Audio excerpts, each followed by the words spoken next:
Bueno, vamos al mensaje de esta mañana. El cuarto mensaje de esta serie, del dicho al hecho. Y el dicho que hoy vamos a estar viendo, aquí lo tiene, ¿cómo se titula? Por dinero baila el perro. Es un dicho conocido. Bueno, ¿a qué hace referencia este dicho popular? Mire, este dicho, por dinero baila el perro, era una frase que se utilizaba como referencia a un perro adiestrado o amaestrado que está entrenado con ciertas habilidades para hacer trucos y mostrar un desempeño diferente a otros perros, esperando una recompensa de su amo. Estos perros amaestrados los puede ver, por ejemplo, en los circos, o algunas veces los puede ver en las calles, que tienen trucos especiales, y el perrito pues es alentado a saltar sobre un aro, o a ir por el frisbee, o a brincar, o su motivación es precisamente adquirir una recompensa, es decir, un premio, un alimento, un pedazo de carne.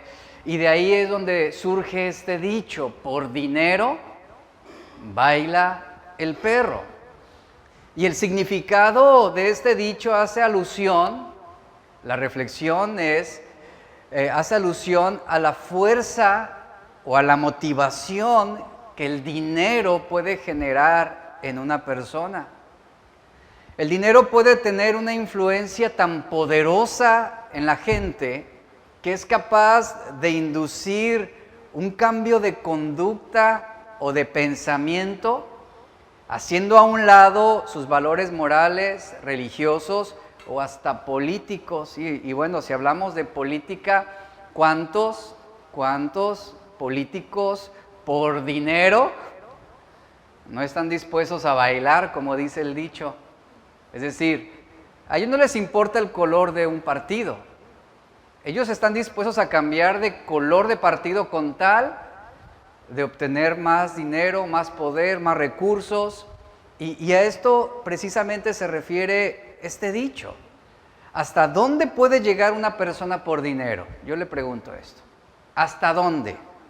¿Hasta qué punto una persona está dispuesta a denigrarse por dinero? ¿Hasta qué punto una persona está dispuesta a traicionar aún su propia fe por dinero? Hay un dicho que dice, todos tenemos un precio. ¿Será así? ¿Todos tenemos un precio?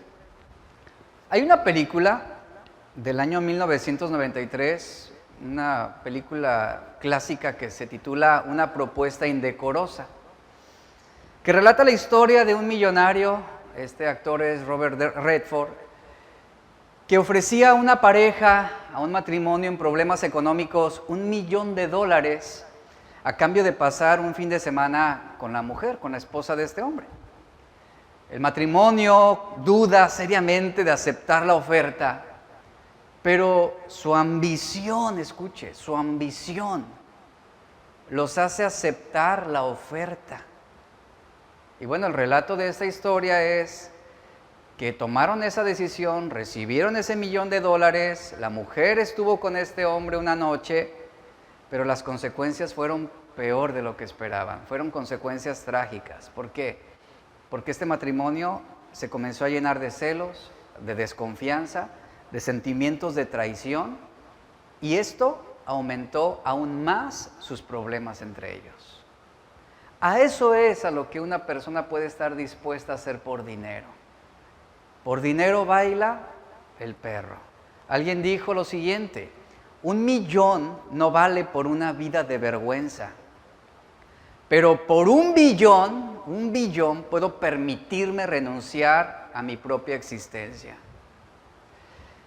¿Qué cosas no harías por $1,000,000? Pero sí por $1,000,000,000. ¿Qué cosas? ¿Cuál sería tu precio por traicionar tu fe? ¿Cuál sería tu precio por abandonar a tu familia? ¿Cuál sería tu precio por abandonar a Dios? Por dinero baila el perro. Este dicho nos lleva a esa reflexión, que por dinero podemos considerar alcanzar el umbral de nuestra propia indignidad. Por dinero, una persona se puede ofrecer, disponerse a denigrarse, puede ser intencional por dinero de cometer fraudes, de robar, chantajear, extorsionar, mentir, traicionar su fe o hasta participar en un secuestro o en un asesinato. Todo esto por dinero. La Biblia es muy clara con respecto a cuál es nuestra posición sobre el dinero y también cuál es el peligro del dinero. La Biblia dice que el amor al dinero, escuche ese énfasis, el amor al dinero es la raíz ¿de qué? De todos los males. Efesios 5:5 dice que ninguna persona avariciosa tendrá herencia en el reino de Dios. Entonces, la avaricia, según Colosenses 3:5 y Efesios 5:5, la avaricia es un tipo de idolatría o una adoración falsa. ¿Por qué? Porque el avaricioso es uno que va a pasar por alto las normas morales y los principios espirituales de Dios. ¿Cómo debe ser la relación del cristiano con el dinero? Y hoy voy a hablar de este tema. Para muchos es muy sensible el hablar del dinero, es incómodo el hablar sobre esto, porque bueno, si este mensaje sale desde un púlpito, algunos ya se van a predisponer y van a decir, al final nos van a pedir. Pero no es así. La Biblia da relevancia al asunto del dinero, es un asunto importante. ¿Por qué? Porque el cristiano debe tener una relación correcta con el dinero. El dinero en sí no es malo. Y el problema, como lo dice la Escritura, es el amor, la pasión desmedida que puede tenerse del dinero. Y la relación del cristiano con el dinero debe ser puesta en un orden correcto y un orden bíblico, porque el dinero puede convertirse en un orientador de la conducta para bien o para mal. Así como se puede ser generoso, se puede ser también tacaño o codicioso. Cuando se tiene como finalidad el dinero, eso va a causar un impacto perjudicial. Cuando nuestra motivación principal en la vida es la acumulación de bienes, eso va a impactar nuestros valores y nuestros principios cristianos. Y se va a generar una motivación que orientará una conducta vergonzosa. Por dinero baila el perro. Y cuando un cristiano pone el dinero como la causa de su felicidad, ¿qué cree que va a suceder? Se va a humillar ante cualquier tentación con tal de adquirirlo. El autor de Hebreos, en el capítulo 13, versos 5 al 6, dice lo siguiente: sean vuestras costumbres sin avaricia. Aquí avaricia implícitamente hace alusión sin amor al dinero. Que nuestras costumbres sean sin amor al dinero, sin avaricia, contentos con lo que tenéis ahora, pues Él dijo, no te desampararé ni te dejaré.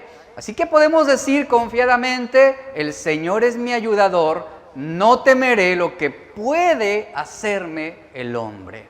En otras palabras, lo que el autor de Hebreos está señalando es que nuestro modo de vivir está exento del amor al dinero. Escuche, no del dinero, sino del amor al dinero.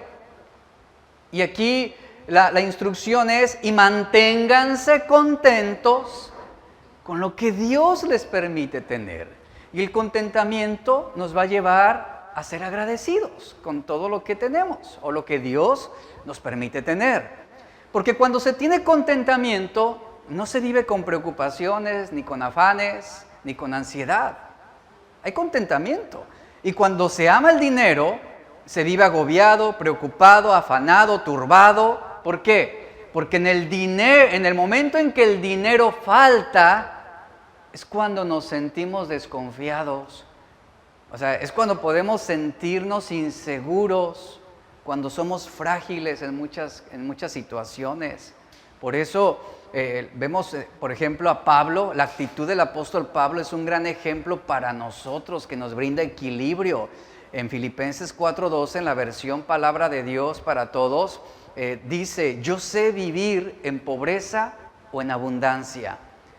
Dice Pablo: conozco el secreto de estar feliz en todos los momentos y circunstancias, pasando hambre o estando satisfecho, teniendo mucho o teniendo poco.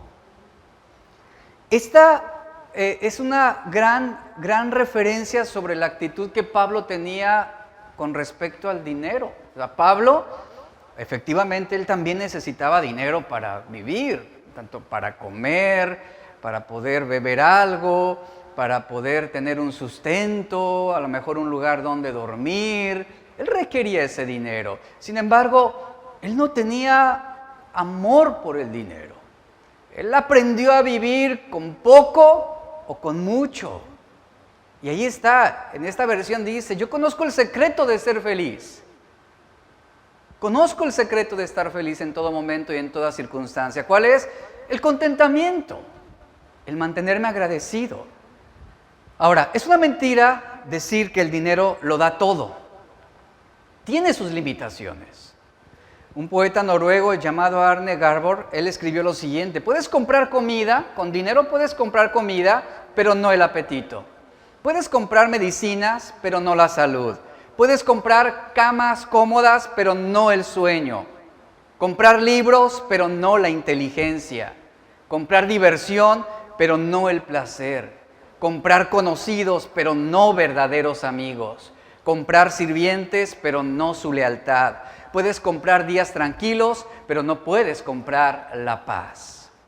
Ahí están las limitaciones del dinero. En Proverbios 23:4, en la versión Palabra de Dios para Todos, vea lo que dice. Tome nota, subráyelo. No arruines tu salud por las riquezas. Aquí interprétese: por el amor al dinero es el énfasis. No arruines tu salud por las riquezas. Más bien, sé sabio y deja esa obsesión, dice esta versión. Deja de obsesionarte por el dinero, por cómo lo vas a generar, cuánto vas a tener. No arruines tu salud por el dinero. Y bueno, es bien sabido que el amor al dinero genera malestares, genera enfermedades, divorcios, separaciones familiares, amargura. Entonces, quien tiene un punto de vista equilibrado del dinero, no dependerá de él para ser feliz. No va a depender de él. No se va a obsesionar, no se va a afanar. Y aquí reconocemos también la sabiduría que hay detrás de las palabras de Jesús en Lucas 12:15. Dice: guardaos de toda avaricia. Aquí traducimos avaricia también: guárdense de toda inclinación a amar el dinero, de esa obsesión por el dinero. Guárdense de toda avaricia, porque la vida del hombre no consiste en la abundancia de los bienes que posee. En la versión lenguaje actual se traduce así: no porque seas dueño de muchas cosas, vivirás una vida larga y feliz. Así traduce esta versión. O sea, el dinero no brinda esa felicidad. El dinero no va a prolongar tu vida. Y cuando una persona tiene una opinión equilibrada del dinero, lo verá como un medio para alcanzar un fin y no como un fin en sí mismo. Es decir, será alguien que va a experimentar contentamiento cuando tenga poco o cuando tenga mucho.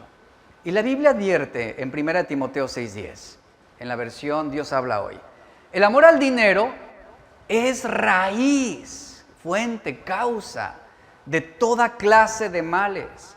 Y hay quienes por codicia, ¿qué han hecho?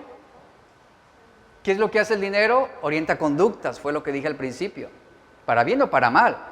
Y esta versión dice, hay quienes por codicia se han desviado de la fe y se han causado terribles sufrimientos. Entonces, dejemos en claro algo importante. Es el amor al dinero y no el dinero en sí, no el dinero en sí lo que causa sufrimientos. El amor al dinero, repito, y no el dinero en sí, lo que causa sufrimientos. Por querer tener más y más dinero, dice Pablo a Timoteo, algunos han traicionado su fe. Algunos han abandonado a Dios y se han causado con esta orientación, se han causado grandes males, grandes sufrimientos. Y la gran mayoría de las personas que, por ejemplo, se han ganado la lotería, esto hablando de una estadística en los Estados Unidos, sí, se hicieron ricos, pero ¿qué cree que sucedió en la mayoría de los casos? Se hicieron ricos de forma instantánea y de forma instantánea también arruinaron sus vidas. Cuando se supone que tendrían tranquilidad y seguridad, el resultado fue contrario.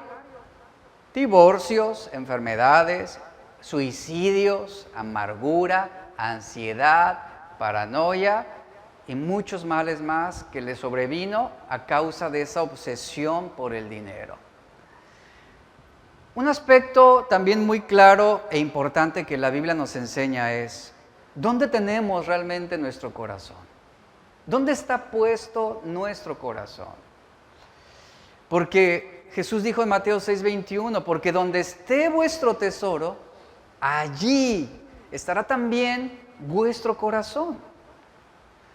Hablando sobre el dinero, sobre finanzas, como cristianos, déjeme orientarlos sobre algo importante. Como cristianos tenemos una responsabilidad sobre nuestro dinero. Todos, ganes mucho, ganes poco. Por lo tanto, debemos saber qué es lo que Dios nos está demandando financieramente. ¿Te has puesto a pensar eso? Hay muchos que se afanan en trabajar y ganar más y generar más recursos. Pero ¿te has puesto a pensar qué es lo que Dios te está demandando sobre ese dinero que tú estás generando? ¿Qué es lo que Dios te está demandando financieramente a través de tu negocio, a través de tu empresa o a través de esos recursos que te están llegando semana a semana o mes tras mes? Hay algo bien importante aquí, porque la voluntad de Dios también opera sobre nuestras finanzas. Y hay un propósito de parte de Dios también para el dinero. Y el dinero es bueno cuando se tiene una actitud equilibrada. Y trae bendición. Y yo quiero que tú te preguntes en esta mañana, ¿cuál es la voluntad de Dios para tus finanzas? ¿Has pensado en esto? ¿Alguna vez lo has considerado? ¿Cuál es la voluntad de Dios para tu negocio? ¿Cuál es la voluntad de Dios para el trabajo que tú desempeñas día a día y por el cual te estás desgastando 8 horas al día? Debe haber un propósito en todo esto. Y un propósito que va más allá de generar dinero o de ganar recursos o de acumular más. ¿Cuál es la voluntad de Dios para tus finanzas? ¿Tienes una respuesta sobre esto? Vuelvo a preguntarte, ¿cuál es la voluntad de Dios para tu negocio? ¿Cuál es la voluntad de Dios para tus ganancias? Mira, Dios nunca estará en contra del dinero. Déjenme dejarles esto en claro. Él nunca estará en contra del dinero. El problema radica, o el problema que Dios tiene con nosotros no es el dinero, sino el lugar que el dinero tiene en nuestras vidas. Es decir, ¿qué tan importante es para ti el dinero? ¿En qué medida tu felicidad depende de él o tu seguridad está anclada sobre lo que tú tienes o sobre lo que tú generas? ¿Qué tanta dedicación, pasión y entrega haces por adquirirlo? ¿Qué tanta obsesión tú tienes con tal de poseerlo y de incrementar, por ejemplo, tu cuenta de banco? En la Biblia vemos casos claros donde Dios no tenía problemas con bendecir y prosperar a los hombres. Casos muy claros, Dios prosperó a Abraham, a Isaac, a Jacob, a José, a David. Dios los prosperó y los bendijo abundantemente y les brindó riquezas en el sentido literal. Pero, ¿sabe algo? Estos hombres fueron hombres a pesar de que fueron hombres con un gran poder financiero, cada uno en su época, esas riquezas o esos recursos o ese dinero fueron puestas en estos hombres, en sus manos, porque eran hombres orientados con sabiduría, fueron hombres con una buena administración de los bienes recibidos. El problema, Dios no tuvo ningún problema en prosperarlos. Dios no tuvo ningún problema en bendecirlos, hablando monetariamente, económicamente. ¿Por qué? Porque eran hombres sabios, eran buenos administradores de los bienes que recibían de parte de Dios. Y pon atención a lo que te voy a decir. Dios no va a prosperarte más allá de tu capacidad para administrar los bienes recibidos. No lo va a hacer. Aún así que tú hagas el ayuno de 40 días y 40 noches que quieras replicar e imitar, y aún así tú te dobles y llores y Dios dame y dame. Si tú no tienes la capacidad de ser buen administrador y de ser sabio, Él no te va a prosperar más allá de esa capacidad que tienes. No lo va a hacer. Y eso debemos entenderlo. La Biblia nos dice claramente en Mateo 6:33, mas buscad primeramente el reino de Dios y su justicia. Después dice, y todas estas cosas os serán añadidas. Ahora, ¿cuáles son esas cosas que Dios añadirá? ¿Sabes cuáles son? Precisamente los recursos para cubrir las necesidades básicas para vivir. Es decir, Dios proveerá lo necesario para no vivir preocupados sobre lo que vamos a comer, o el qué beberemos, o el qué vestiremos. Lo que Jesús claramente está diciendo es, quienes no aman a Dios, pondrán como prioridad el dinero, y se van a desvivir para obtenerlo. Pero quienes aman a Dios, no vivirán preocupados por estas cosas. ¿Por qué motivo? Jesús lo dice, porque su Padre Celestial sabe que tenemos necesidad de todas estas cosas. Y es entonces que Jesús nos dice, busquen primeramente el reino de Dios y su justicia, ¿y después qué? Y después usted deje que sea Dios quien se preocupe por si te da a ti 1 peso o 1000 pesos. ¿Esto en base a qué? No es en base a nuestra fe, sino en base a nuestra capacidad para administrar, en base a nuestra capacidad para ahorrar, en base a nuestra capacidad de generosidad también. Porque hay muchos que no son generosos y quieren que Dios los prospere. Y quieren que Dios los bendiga económicamente. ¿Saben? Nunca sucederá de esta forma. Nunca, jamás. Dice en 1 Timoteo 6, verso 9 al 10. 1 Timoteo 6, verso 9 al 10. Abra su Biblia o puede leerlo directamente en la pantalla.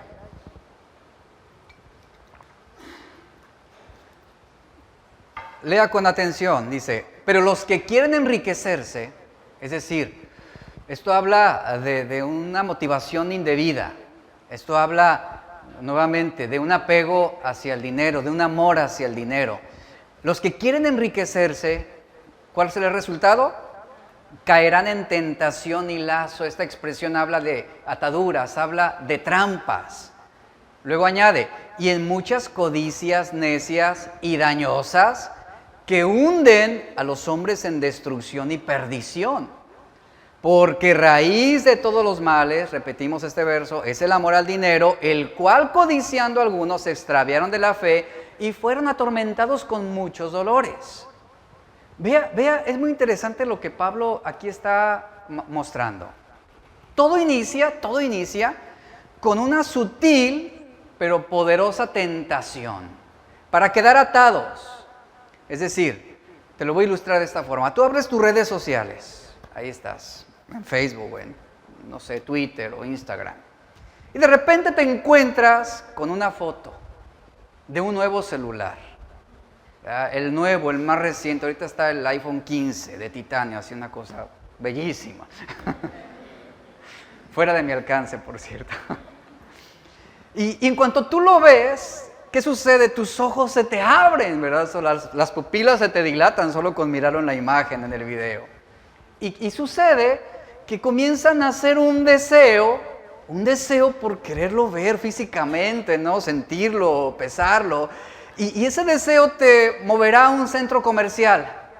Tú dices, solamente voy a darle una miradita. Solamente voy a verlo, voy a conocerlo y ya aprovechando en la tienda, pregunto por los planes de financiamiento.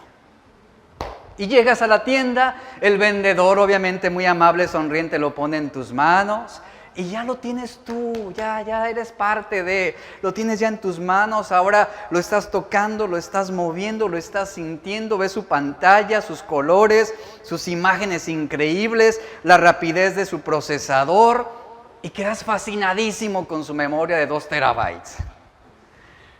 Fíjate, ya estás enredado en un lazo. Ya estás cayendo en una tentación. ¿Por qué? Porque ya estás sintiendo la fuerza y el poder de esa tentación. Y el siguiente paso es que tú mismo comienzas mentalmente a convencerte y comienzas a ceder a la asombrosa facilidad con la que puedes tú mismo convencerte de que lo necesitas. Y no solamente que lo necesitas, sino que además tú tienes el derecho de poder disfrutar de esos lujos. Y es con esa facilidad que caemos en la trampa y nos enredamos, caemos en la trampa y todo por dar lugar a la codicia. Y ahí estás, tú solito creando esa trampa para ti mismo, dice Pablo. Ahí estás, trayéndote un mal futuro si no tienes el dinero para pagarlo. Dios le dijo a Salomón, pídeme lo que quieras. Pídeme lo que quieras, esto en 2 de Crónicas 1. Ahí está Dios diciéndole a este hombre, pídeme lo que quieras y yo te lo daré. ¿Qué diríamos? Yo preguntaba esto, ¿qué le respondería yo a Dios si en esta mañana Él me preguntara, pídeme lo que quieras y yo te lo daré? ¿Tú qué responderías? Piénsalo un momento. Te aseguro que en gran medida nuestros deseos se inclinarían hacia algo terrenal y material. Un carro, un celular, una casa. Pídeme lo que quieras y yo te lo daré. Esto fue lo que el Señor le dijo a Salomón. ¿Y qué crees que respondió Salomón en el inicio de su reinado?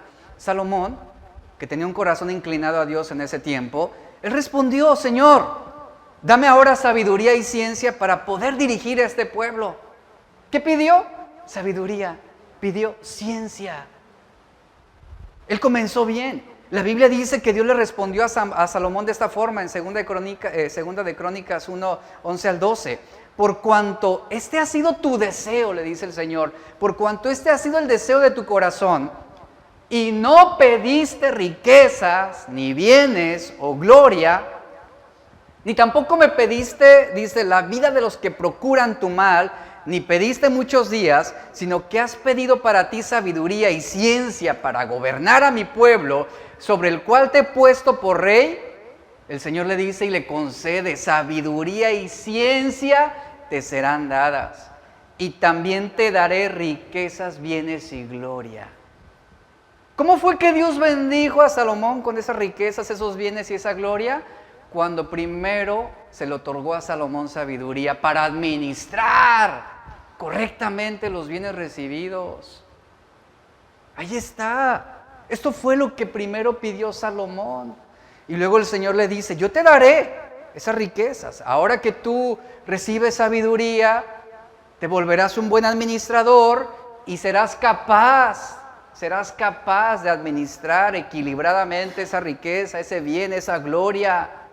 Y te voy a bendecir como nunca lo tuvieron los reyes que fueron antes de ti, ni lo tendrán los que vengan después de ti. Al comienzo, aquí estamos viendo, Salomón no buscó riquezas. Esa no era la motivación de su vida para ser rey. Esa no era la motivación de su vida para ser rey. ¿Sabe cuál es el problema de muchos de nosotros actualmente? Aún entre nosotros como cristianos, que muchos somos motivados por el dinero para vivir. Muchos somos motivados por el dinero para trabajar. Y ahorita voy a hacer algo específico, hablar algo específico sobre esto. Muchos somos motivados por el dinero para servir a Dios. Uno de los males entre muchos cristianos es ser motivados por el dinero para trabajar. Usted dice, ¿qué estás diciendo, pastor? Pues por eso trabajo, para generar dinero. Si no trabajo no me dan recursos. Escuche lo que estoy diciendo. Estoy hablando de la motivación por el dinero para trabajar. Por ese motivo, muchos no son bendecidos de la manera como Dios quisiera darles. ¿Por qué? Porque son motivados a vivir, a emprender y a negociar para enriquecerse. En pocas palabras, su motivación de vida es el dinero y no Dios. Ahí está el problema con muchos. Y yo sé que esto a algunos les va a costar trabajo asimilarlo en este momento. Por ejemplo, déjame darte una perspectiva diferente. Tú como cristiano, tú debes ser motivado a trabajar y a emprender un negocio con un propósito que va más allá del dinero, con un propósito de generar recursos para servir a Dios. Esa debe ser la motivación principal de cristiano. Colosenses 3:23 dice, hagan lo que hagan, dice, trabajen de buena gana, como para el Señor y no como para nadie en este mundo. Y muchos, tristemente, cristianos, muchos no trabajan como para el Señor, trabajan por el dinero, trabajan por amor al dinero, por acumular, por enriquecerse más, por obtener más. Esa es una mala motivación. Ahora, yo lo dije, el dinero no es el problema. El problema es nuestra motivación y el lugar que el dinero tiene en nuestro corazón. Y si el dinero es tu motivación principal para despertarte todos los días a las 6 de la mañana e irte a trabajar, tú estás haciendo a un lado a Dios. Y es por eso que muchos no son bendecidos de la manera como pudieran serlo.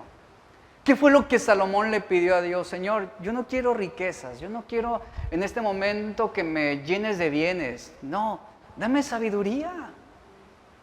Dame sabiduría para guiar debidamente a este pueblo. Esa es mi motivación, Señor. Ese es mi mayor deseo. ¿Y la consecuencia de eso cuál fue? Que Dios le bendijo con lo económico.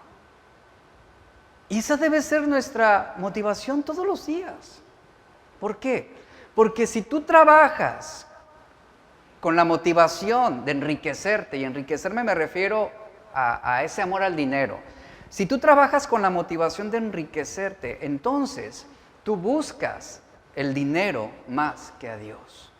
Y quienes viven así son quienes caen en lazo y tentaciones y en muchas codicias necias y dañosas que unen a los hombres en destrucción y en perdición.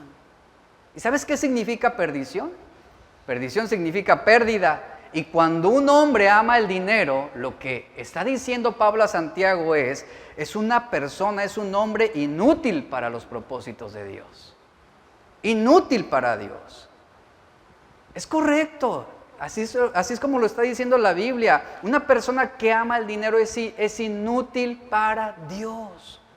Jesús lo dijo de esta manera, una forma muy simple y sencilla, y pon atención a lo siguiente, Mateo 6:24, ninguno puede servir a dos señores, porque odiará al uno y amará al otro, o estimará al uno y menospreciará al otro. No puedes servir a Dios o a las riquezas. Y yo te hago una pregunta, con respecto a tu trabajo, a tu negocio, a tu empresa, ¿a quién realmente estás sirviendo?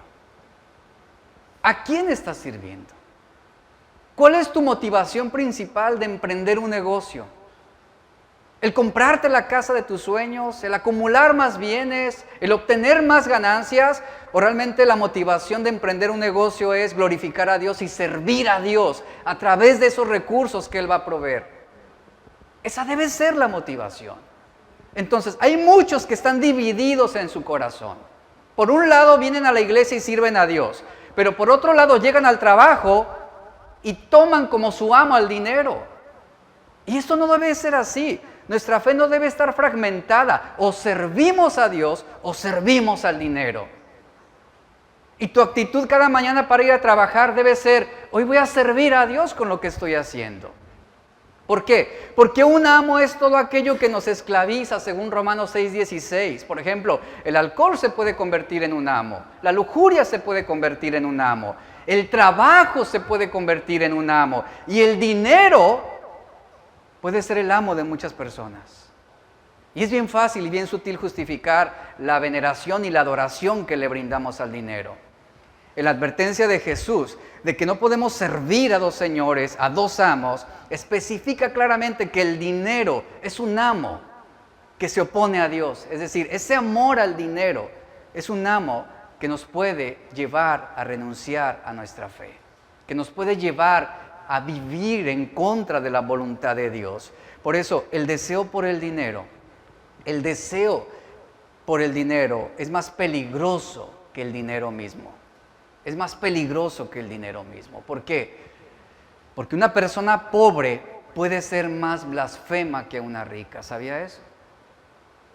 El deseo de riquezas es más peligroso que las riquezas mismas. Y este es un pecado tanto para pobres como para los que son ricos. Porque el pobre no tiene y no deja de pensar en el dinero y no deja de codiciarlo. Y el rico lo tiene y no deja de desear tener más y más y más. El salmista en el Salmo 62:10, él dijo, si se aumentan las riquezas, no pongas el corazón en ellas. Pon atención a este versículo. Vamos a parafrasearlo. Si Dios te prospera económicamente y Dios te bendice abundantemente, no pongas tu corazón en esos bienes. No pongas tu corazón en ese dinero. No pongas tu corazón en tu negocio. No lo hagas. Por dinero, Acán trajo la derrota sobre el ejército de Israel y la muerte para sí mismo y su familia. Por dinero, Dalila traicionó a Sansón, quien al final mató a miles de filisteos. Por dinero, Ananías y Zafira se convirtieron en los primeros hipócritas en la iglesia y Dios los ejecutó como un testimonio en contra de su mal uso del dinero y de su engaño. Y por dinero, Judas traicionó a Jesús. Por amor al dinero. Una gran parte de los proverbios fueron escritos por Salomón. Pero el capítulo 30 de Proverbios fue escrito por un hombre llamado Agur, así, A-G-U-R, Agur. Hay pocas referencias sobre él. Sabemos que fue un contemporáneo de Salomón y fue considerado un hombre sabio. Y Agur vio el desarrollo de la vida de Salomón y de cómo Salomón comenzó a amasar una fortuna. Él vio cómo se hizo el hombre más rico de la historia y más rico de lo que podemos imaginar. Pero Salomón, siendo el más sabio, cayó en tentación y lazo y en muchas codicias necias y dañosas que lo hundieron en la perdición. Llegó un punto en el que Salomón se desvió y él quería más y más y más dinero. ¿Y cómo obtuvo eso? Casándose con esposas extranjeras para traer más tesoros y más tesoros y más tesoros y así aumentar su fama y su poder. Ahí está. Siendo el hombre más sabio, repito, cayó en tentaciones y lazos y en muchas codicias necias, cayó en su propia trampa. Y por esas codicias necias, Salomón llevó a Israel a la idolatría. Arruinó muchas cosas, arruinó su vida, arruinó su reinado. Y Agur, él vio todo este declive. Pero ¿sabe qué hizo Agur? Él lo vio y aprendió. Y esto fue lo que él escribió, esto fue lo que él dijo en Proverbios 30, verso 7, 8 y 9. Vea lo que escribió Agur. Él dijo: 2 cosas te pido, Señor, 2 cosas te pido. Vanidad y mentira, aparta de mí, y no me des pobreza ni riqueza, sino susténtame con el pan necesario. No sea que una vez saciado te niegue y diga: ¿quién es Jehová? O que siendo pobre robe y blasfeme contra el nombre de mi Dios. Agur suplicaba, oraba, decía: Señor, manténme en un sano equilibrio. ¿Por qué? Porque si soy rico será muy fácil que yo te pueda negar. No me des demasiado. ¿Por qué? Porque puedo volverme arrogante y puedo negar mi fe. Me voy a volver totalmente autosuficiente. Y después él mismo dice: pero no me des tan demasiado poco, o sea, no me des tan poquito. No sea que esté en necesidad y mi corazón se llene de resentimiento, amargura y comience yo a robar y profanar tu nombre. Y Agur está diciendo: simplemente dame lo que es necesario para mí. Eso es lo que yo te pido. Eso es todo. Eso es todo. ¿Y sabe algo? El amor al dinero lo que hará es llevarnos a olvidar a Dios. A olvidar a Dios. Ahora, ¿cuál es la perspectiva de Dios sobre este asunto? La Biblia, claramente, la Biblia no prohíbe que el dinero le pertenezca a los hombres. No prohíbe. Él no condena en sí el dinero. Lo que condena es el amor que tenemos hacia el dinero. De hecho, la Biblia dice que todo el dinero es de Dios. Y que Dios, o sea, el deseo de Dios es que los hombres adquieran esos recursos. ¿Para qué? Para que sean sustentados. Porque también, o sea, hay que tener un equilibrio sobre el dinero. Dios quiere bendecir a su iglesia. Dios quiere bendecirnos. Y Él provee cierta cantidad de recursos. ¿Cuántos? Es algo que no nos corresponde a nosotros.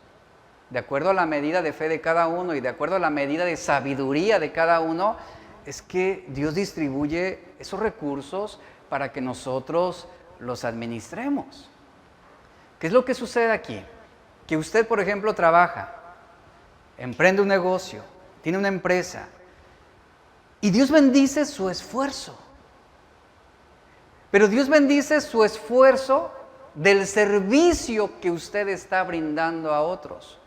Porque a través de su trabajo, usted está sirviendo a los demás. Así debe ver usted. Esa es la perspectiva bíblica del trabajo.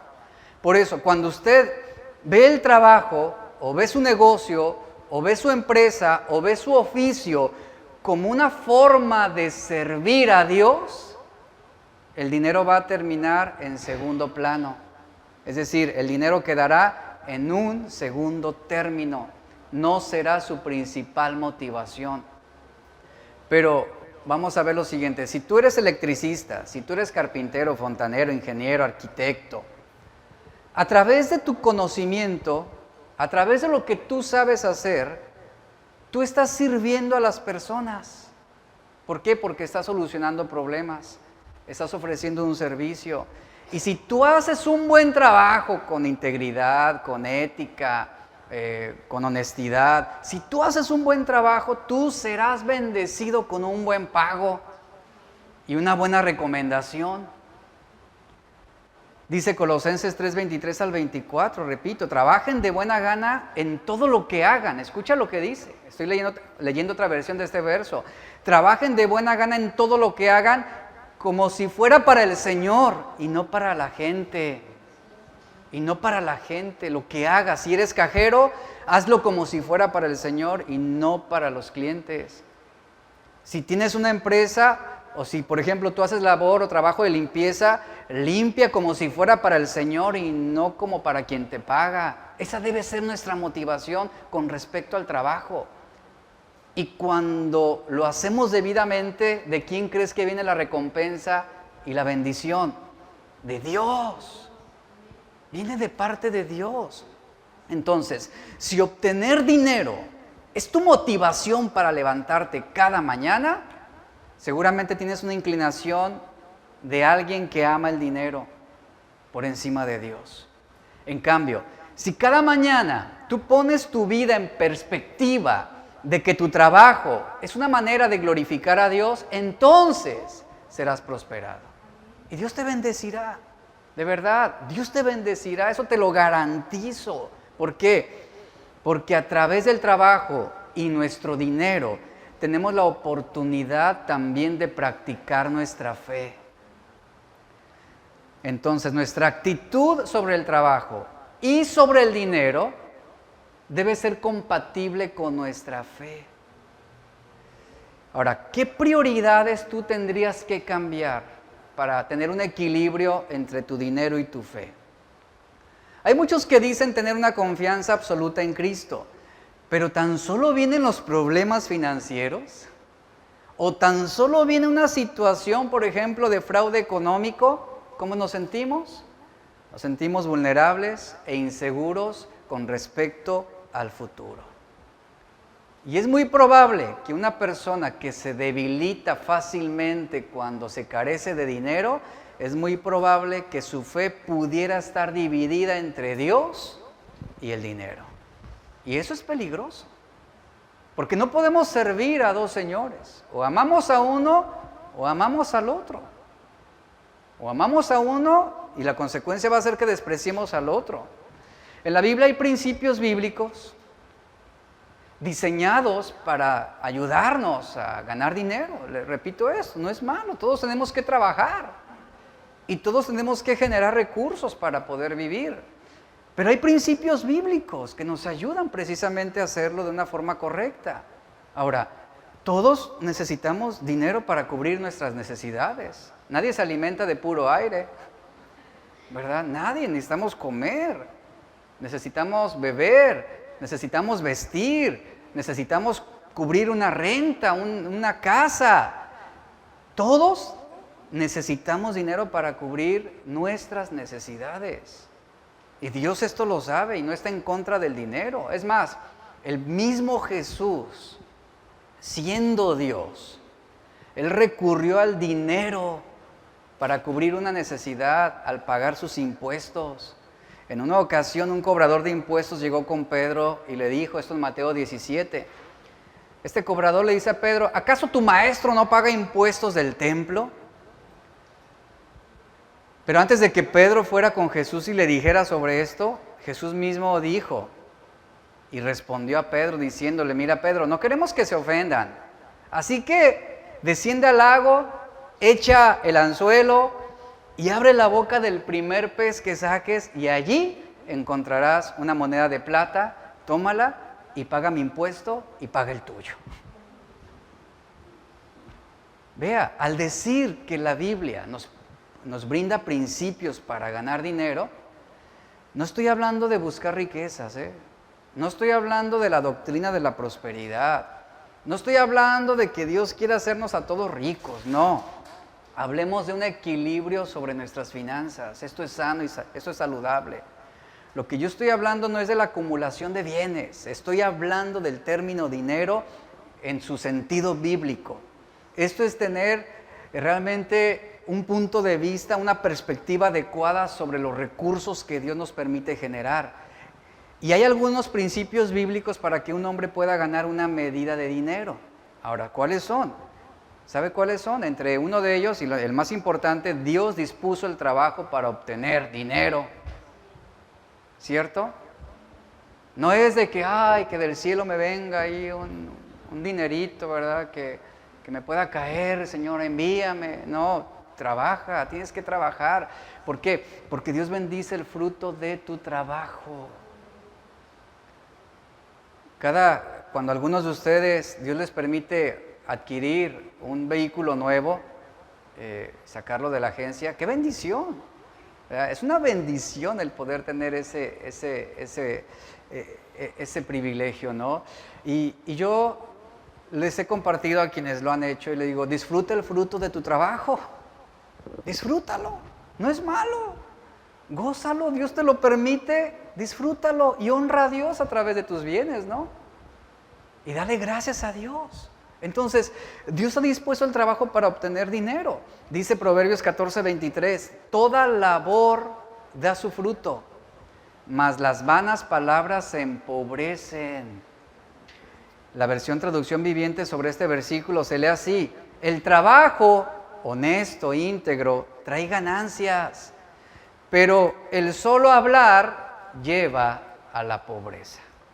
Hay gente que se la pasa hablando de planes y que cuando yo trabaje y tenga, voy a hacer esto y voy a tener aquello y voy a ayudar al hermano y voy a ofrendar y voy a comprarle una casa al pastor allá en la playa. Y hablan y no hacen. Dice Proverbios, el trabajo trae ganancias, pero el solo hablar, dice, lleva a la pobreza, lleva a la ruina.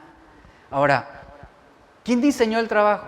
Desde el Edén, Dios le delegó al hombre, trabaja la tierra, trabájala. ¿Para qué? Para que recibas fruto de ella. Dios ha diseñado que el trabajo y la capacidad de emprender sea una medida para ser prosperados bíblicamente por Dios.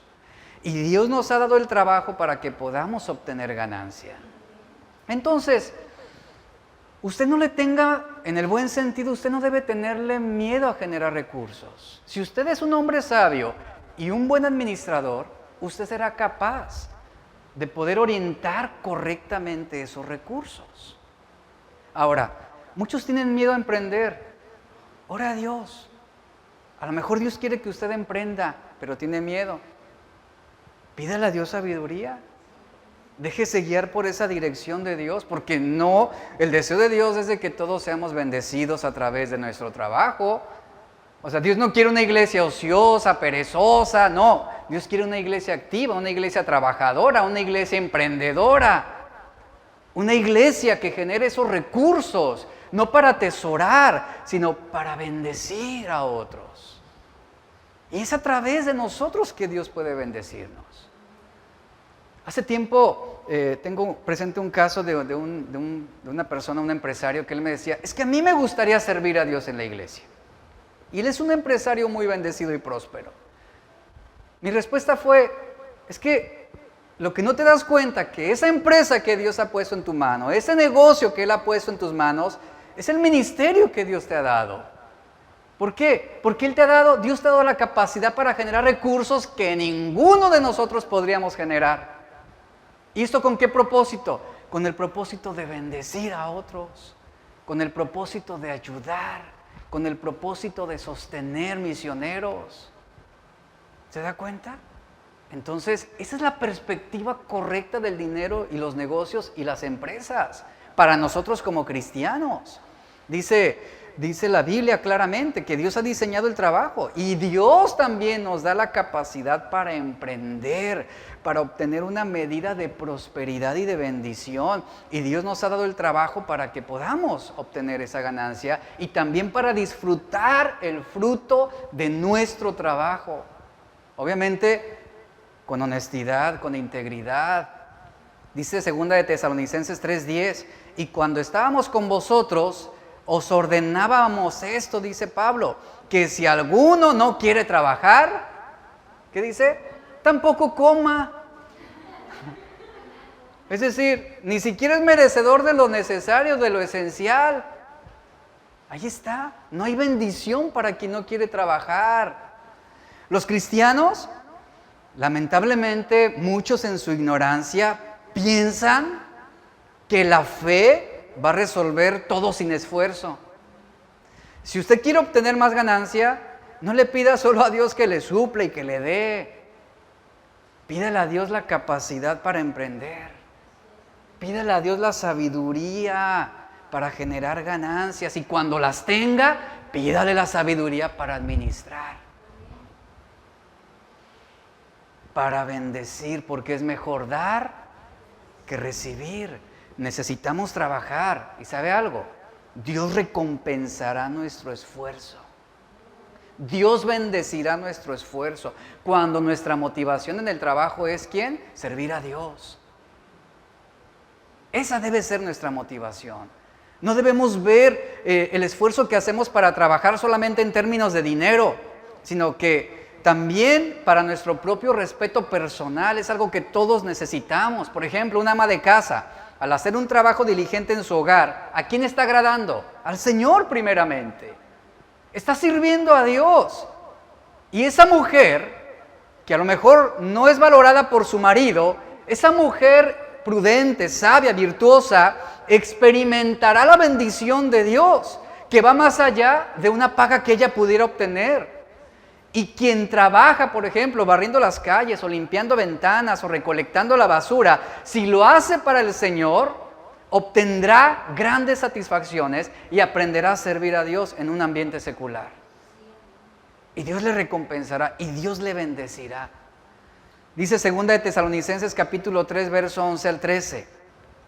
Dice, ahora oímos que algunos de entre vosotros andan desordenadamente.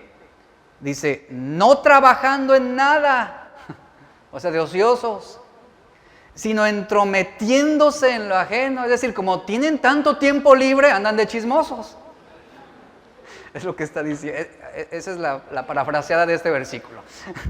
Dice, a los tales, a los ociosos, chismosos, a los que les encanta perder el tiempo, les mandamos, los exhortamos por nuestro Señor Jesucristo, que trabajando sosegadamente coman su propio pan. Pero vosotros, hermanos, no se cansen de hacer bien. ¿Hacer bien a través de qué? A través del trabajo. En los tiempos en los que vivimos, o sea, ya nadie quiere hacer un favor, todo te lo quieren cobrar también. Todo te lo quieren cobrar.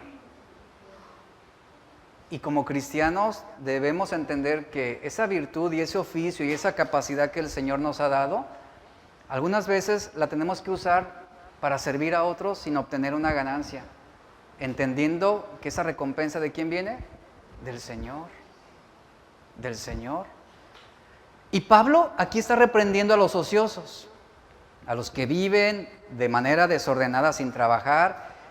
Y sabe algo, aquí hay una ilustración muy interesante sobre el trabajo duro. Dice Proverbios 6 al 8, dice, pone la ilustración de la hormiga, dice, mira la hormiga, oh perezoso, considera sus caminos y sé sabio, la cual sin tener un guía, capitán o gobernador, ¿qué hace la hormiga? Genera sus propios recursos, provee su alimento en el verano, recoge su alimento en la cosecha. Eso es lo que hace la hormiga.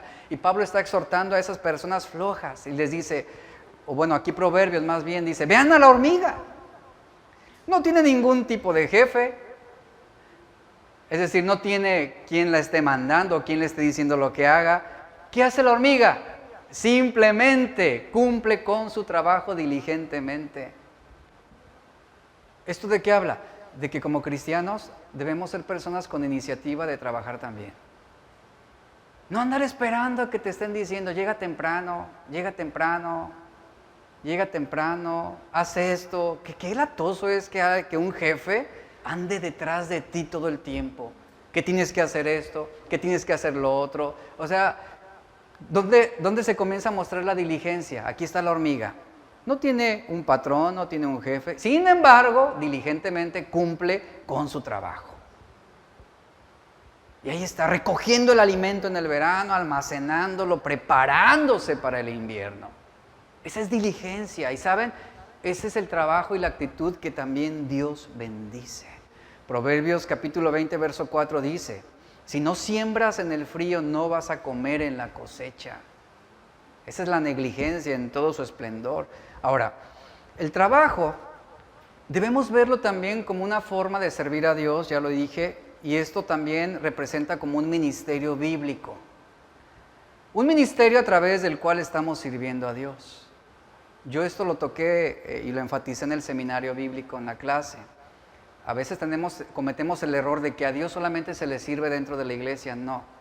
A Dios nuestra fe debe ser aplicable y eficaz tanto dentro de la iglesia como fuera de la iglesia.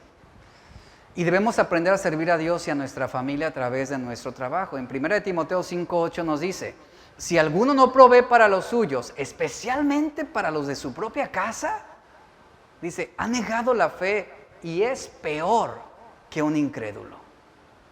Entonces el trabajo fue diseñado por Dios para traerle a usted una utilidad en esta vida. Es decir, a través de lo que nosotros trabajamos, emprendemos y desarrollamos, estamos siendo útiles para los propósitos de Dios. Por eso, para el cristiano, los lunes nunca son malos. ¿Por qué? Porque hay un propósito de parte de Dios. Hay un propósito. Cuando usted es diligente, usted está esperando el lunes para comenzar a servir a Dios al principio de semana. Ahora, déjeme decirle algo importante sobre esto. ¿Sabía que uno de los deseos de Dios, conociéndolo a Él como un Padre generoso, un Padre bondadoso, ¿sabía que uno de los deseos de Dios es que usted tenga más recursos de los que tiene ahora? Es una forma en cómo Él nos bendice. Y algunas veces la bendición de Dios se refleja en tener más de lo que podemos nosotros captar o generar. Así es como se refleja esa bendición de Dios. Y Dios sabe, escuche, Dios sabe lo que usted necesita. Y también Él conoce los deseos de nuestro corazón. Y cuando hay diligencia, cuando hay sabiduría y cuando hay una buena administración de nuestra parte, créame que Dios va a retribuir y Dios va a bendecirlo con más de lo que usted necesite. Así es como muchos hemos experimentado esa bendición de parte de Dios. Otro principio importante en la Biblia sobre el dinero es el siguiente: es ahorrar. A través del ahorro es como también Dios bendice. Ahora, la vida no consiste en trabajar, ganar y gastar. Repito, la vida del hombre no consiste en trabajar, ganar y gastar. Esto es un ciclo autodestructivo.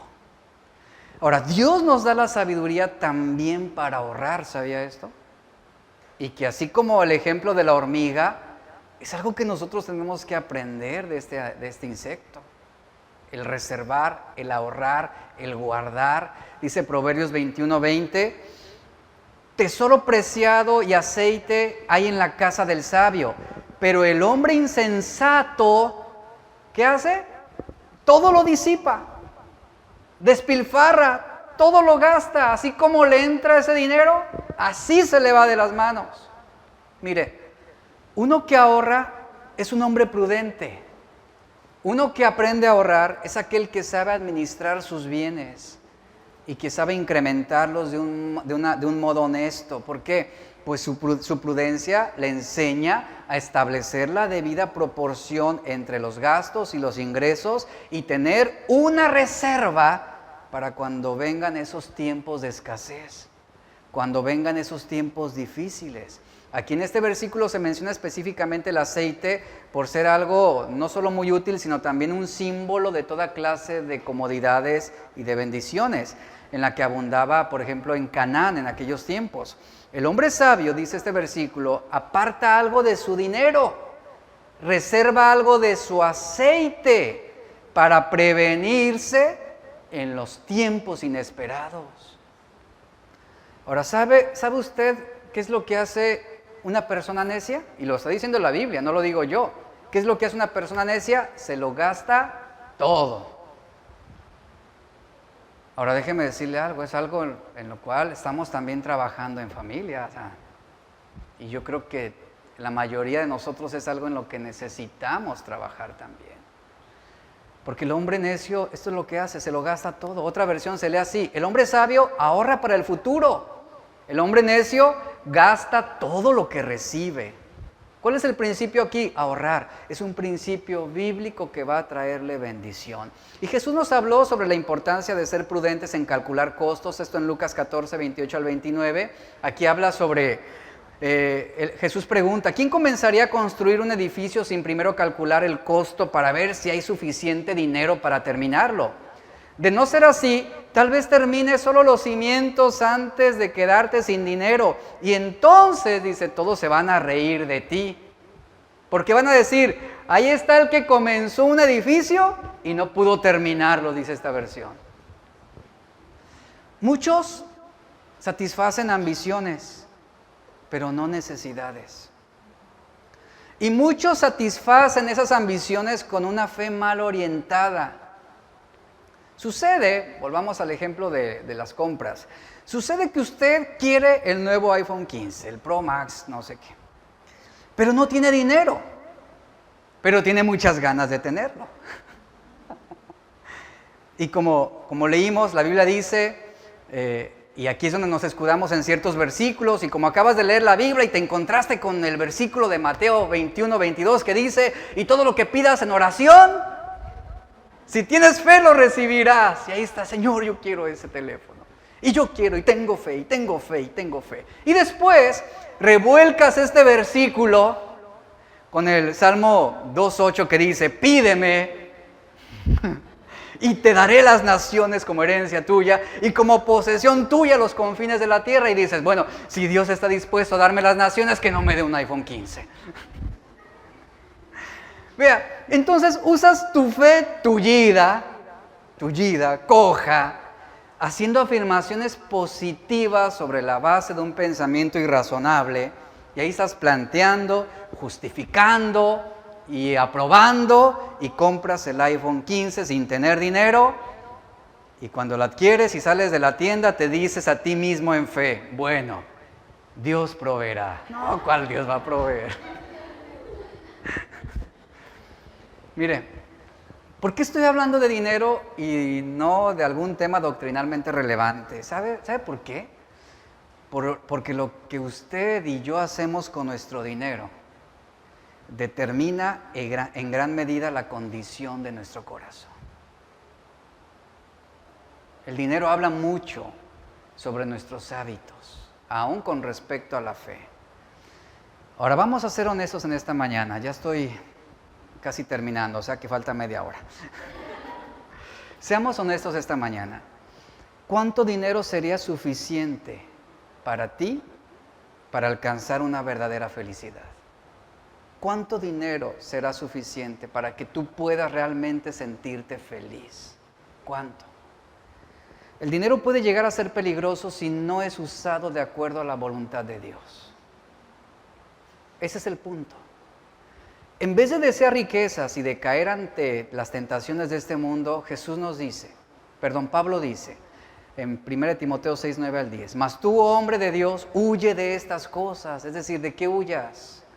No del dinero, porque lo tienes que generar y lo necesitas, sino huye del amor al dinero, huye de la avaricia, huye de la codicia. Dice: huye de estas cosas y sigue la justicia, la piedad, la fe, el amor, la paciencia, la mansedumbre. En la Biblia hay más versículos acerca del tema del dinero, ¿sabías eso? La Biblia y Jesús mismo habló más del dinero o de la relación del hombre con el dinero que de la oración del cielo o el infierno. La mitad de las parábolas de Jesús trataban sobre situaciones financieras. Por eso debemos prestar atención a las instrucciones que nos da la Biblia. ¿Por qué? Porque es la mejor guía para ser buenos administradores de nuestras finanzas personales. Debemos tener una perspectiva bíblica sobre el dinero, tomando como orientación Colosenses 3:23, poniendo la mira en las cosas de arriba y no en las de la tierra. Entonces, cuando usted mira hacia arriba, lo terrenal es puesto en orden, por lo que ahora usted utilizará su dinero, su negocio, sus posesiones con alegría, con sabiduría y generosidad para extender el reino de Dios y para bendecir a otros. Si sus recursos, si su negocio, si su empresa no está cumpliendo con este propósito, no está haciendo la voluntad de Dios. Cuando usted aprende a ser generoso, estará libre del pecado de codicia y avaricia. Entonces, un principio importante aquí es, no permitas que tu dinero no esté sin ser usado para honrar a Dios. Trátese de 10 pesos o trátese de 1,000 pesos. Ahora, yo quiero preguntarte algo. Reflexiona esta pregunta. ¿Dios quiere que tú tengas más dinero? Pregunto. O sea, cada quien lo responde. ¿Dios quiere que usted tenga más dinero? ¿Dios querrá que tú obtengas más recursos? La respuesta a esta pregunta realmente yo no la conozco, sobre la necesidad de cada uno. Pero lo que yo sí sé es que Dios da a cada uno según su capacidad para administrar. Eso es lo que yo sí sé. Si Dios te mantiene con un solo peso, es porque seguramente esa es tu capacidad de administración. Porque si te da 5 pesos, ¿qué hace el necio? Se lo gasta todo. Y así somos. Ganas 1,000 pesos, te ganas los 1,000 pesos. Ganas 3,000 pesos y en vez de ahorrar esos 2,000, lo que haces es gastar 4,000 pesos. Esa es la necedad del ser humano. Y en la Biblia tenemos un claro ejemplo de esto. En la Biblia tenemos ese ejemplo de la parábola de los talentos, que nos habla sobre la capacidad de administración. Nos habla de un hombre rico que antes de partir a un viaje entregó diferentes cantidades de dinero a sus siervos. ¿Según qué? Según su capacidad para administrar. El primero recibió 5 talentos. Talentos se refería a dinero, recursos. El segundo recibió 2 talentos y el tercero solo recibió 1. El que recibió 5, ¿qué hizo? Trabajó ese dinero diligentemente, hizo negocios, emprendió y duplicó los recursos, generó ganancias. Y esto fue bueno, fue agradable para el Señor, para el amo. El que recibió 2 obtuvo una ganancia también, emprendió, duplicó esos recursos y de esos 2 talentos entregó 4. Pero el que recibió 1, ni trabajó, ni emprendió, ni hizo absolutamente nada. Hizo un hoyo en la tierra y escondió ese talento. Fue un siervo negligente para trabajar y al final este fue quien recibió la condenación. La Biblia dice que Dios recompensó y bendijo ¿a quiénes? A los primeros 2, quienes trabajaron diligentemente y tenían como propósito agradar ¿a quién? A su Señor, a su amo. Ese fue su propósito. Y su Señor les dijo, bien, buen siervo y fiel, sobre lo poco has sido fiel, sobre lo mucho te pondré, entra en el gozo de tu Señor. Y al hombre negligente su Señor le dijo, siervo malo y negligente. ¿Sabías que ciego donde no sembré y que recojo donde no esparcí? Por tanto, debías haber dado mi dinero a los banqueros tan siquiera. Y al venir yo hubiera recibido lo que es mío con los intereses. Y el Señor da la instrucción, quítenle pues este dinero, esos recursos a este hombre y dénselos ¿a quién? Al que tiene 10 talentos. ¿Por qué? ¿Había preferencias? No, porque era quien tenía una mejor capacidad para administrar. Porque al que tiene, le será dado y tendrá más. Y al que no tiene, aún lo que tiene, le será quitado. Y al siervo inútil dice, échenlo a las tinieblas de afuera, allí será el lloro y crujir de dientes. Escuche esto. Cuando somos diligentes y sabios en administrar los recursos que Dios pone en nuestras manos, Él va a poner más recursos de los que tú necesitas. Y esto no es para todos, sino para aquellos que son fieles, para aquellos que son emprendedores, para aquellos que ponen esos recursos a trabajar para los propósitos de Dios. Ese es el punto. Entonces, quien genera dinero, ¿qué hará? Ahorrará y honrará a Dios. Y ese será el hombre bendecido. Entonces, ¿la Biblia qué nos dice? Escuche, ahora sí voy a terminar. ¿Qué nos dice la Biblia? Que no es la voluntad de Dios que usted esté mendigando pan. ¿Escuchó esto? No es la voluntad de Dios que usted esté mendigando pan. David escribió claramente esto. Ahora, alguno dirá, pero es que mi situación es difícil. Nunca tengo lo suficiente. No me alcanza. Escuche, cuando usted no tiene lo suficiente o cuando no le está alcanzando, debemos ponernos en perspectiva. ¿Necesita más o quiere más? ¿Es una necesidad o es una ambición? Si no tengo lo suficiente, puede ser que Dios esté probando mi fe. Si no tengo lo suficiente, puede ser que hice mal uso de los recursos que fueron puestos en mi mano. O si no tengo lo suficiente, puede ser que he desobedecido la voluntad de Dios. En muchos casos, si no tenemos suficiente, puede deberse, en muchos casos, a una mala condición de nuestro corazón. Y entre una de las cosas que es causa para que no nos rinda el dinero, ¿sabe cuál es? La falta de generosidad. Piense un momento en esto. ¿Qué tan generoso es usted? Lea con atención Proverbios 11:24, aparecerá en la pantalla. Hay quienes reparten, ¿y qué sucede? Y les es añadido más. ¿Quién añade? Dios. Y hay quienes retienen más de lo justo, ¿y cómo terminan? En miseria. Proverbios 28:19 al 20. El que cultiva su tierra se saciará de pan, pero el que sigue a los ociosos se colmará de pobreza. El hombre fiel, ¿quién es un hombre fiel?